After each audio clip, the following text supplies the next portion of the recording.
C'était un plaisir réel pour nous de nous retrouver autour de Francis Bella, qui a quelque chose en commun avec moi, c'est que nous sommes des professionnels de l'art et de la culture, d'une part, puisque je suis docteur architecte et polytechnicienne, puis plasticienne, et Adèle Gauthier également, qui est une élue.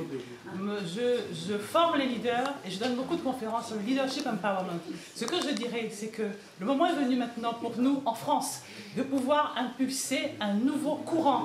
C'est-à-dire qu'un nouveau courant, ça veut dire être plus influent. Ça veut dire, au lieu de tendre la main pour demander des subventions, en tant que stratège et polytechnicien, on sait que l'on peut devenir actionnaire à Sciences Po, HEC, à Polytechnique, etc. Ce qui nous permet de pouvoir avoir des voix. Au lieu de demander des quotas dans les médias, c'est de pouvoir nous imposer et redessiner le contour des nations. Alors je terminerai en disant, les acteurs de la diversité pourraient-ils redessiner le contour de la France? Merci. C'est un défi. L'acteur économique. Nous sommes accompagnés de Joyce Soto qui est venu encourager la candidature de Francis Bella dans le 19e. Alors je voudrais vous demander, qu'est-ce qui vous a motivé spécialement à venir soutenir la candidature de l'artiste Francis Bella? Mais pour une simple raison, je vous remercie de me donner la parole, c'est que Francis Bella est plasticien.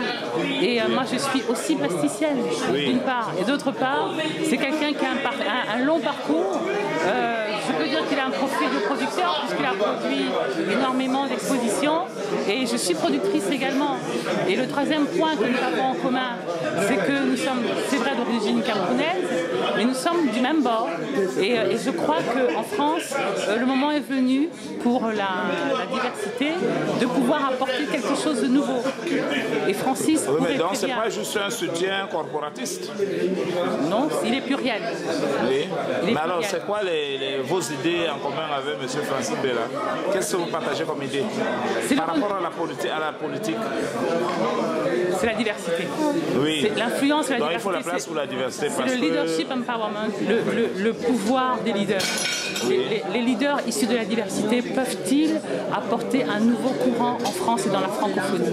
Oui, mais alors vous savez très bien que la France, elle est contrôlée par la franc-maçonnerie depuis 1905, l'année de la séparation de l'Église catholique et de l'État. Oui. Et depuis, c'est les francs-maçons qui ont pris le pouvoir en France. Alors, vous êtes représenté par quel truc en sous-main, hein? Mais il y a quelque chose que vous oubliez, monsieur, c'est les contre-pouvoirs. La franc-maçonnerie et la politique ne sont qu'un des pouvoirs. Et les contre-pouvoirs, ce sont les autres sciences, c'est-à-dire la culture, l'économie, l'industrie, les technologies, les recherches, et j'en passe, ce sont des contre-pouvoirs. Et par le biais des contre-pouvoirs, on peut renverser la barre. Il s'agit de cela. Vous faites bien de parler de contre-pouvoirs, mais pour l'instant, dans la salle, au niveau des soutiens de M. Francis Bella, j'ai vu surtout des artistes. Oui.